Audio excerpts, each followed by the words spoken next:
se han secuenciado los genomas de dos hongos, que la parte, diríamos, mecánica ha sido hecha en Estados Unidos, en el Joint Genome Institute, y esencialmente los grupos españoles lo que hemos hecho ha sido analizar los genes y anotar los genes que existen, aproximadamente unos 14.000, de los cuales en Salamanca hemos anotado unos 2.000. Ambos hongos pertenecen al mismo grupo, y uno es Phycomyces blaquesleanus, que responde esencialmente, es un modelo para ver las respuestas a la luz y a otros fenómenos, y otro de ellos es Mucor circineloides en este caso, y las especies de Mucor pueden producir enfermedades, mucormicosis, aunque no es muy prevalente, y además tiene un cierto interés biotecnológico porque puede ser utilizado para producir biocombustibles, y también es el hongo el que produce una proteasa, renina, que se utiliza esencialmente para fabricar queso. En este trabajo, una de las cosas importantes es que aparentemente estos dos hongos han sufrido una duplicación de su genoma, que ha permitido que dos genes que antes eran, al duplicarse, uno ha quedado en unas funciones y otro ha podido adquirir funciones nuevas que son más desconocidas o que pueden ser diferentes. Y además, pues como se ha dicho, es posible que las aplicaciones de la respuesta a la luz tengan incidencia en comprender mejor la visión humana, para utilizarlo como modelo y para hacer genómica comparada. El hongo, sobre todo Phycomyces, pues tiene unas percepciones sensoriales, de la cual, en mi opinión, la más espectacular es la respuesta a la luz, pero siente también, puede evitar objetos o siente fenómenos de gravedad o de estrés que también se pueden quizás estudiar en algunos otros hongos. Este hongo, sobre todo uno de ellos, Phycomyces,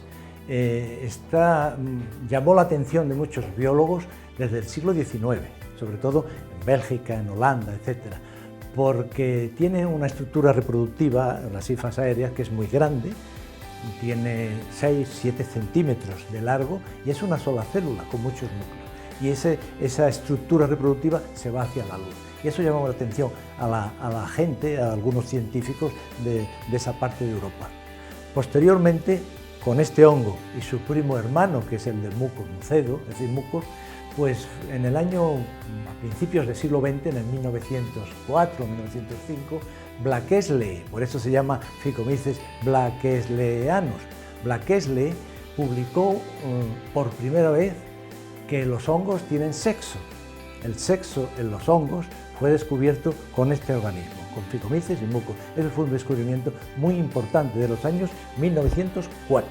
Después de todo, este hongo, a mediados de siglo pasado, pues en él se fijó Max Delbrück. Max Delbrück fue mi maestro. Yo hice el postdoc durante más de 2 años y luego 3 veranos que íbamos allí con él en Caltech. Caltech es una de las universidades pioneras de Estados Unidos y del mundo. Entonces, Delbrück, ¿qué hizo? ¿Cuál fue su mentalidad? Él fue un gran investigador en biología molecular. Era un físico alemán. ¿Y qué pensaba? Pues que la información interna, o sea, de lo que se transmite de padre a hijo, pues estaba ya más o menos en buenas manos.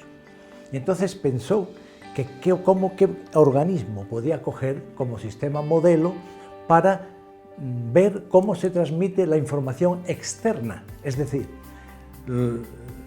la luz, la gravedad, los productos químicos, etc.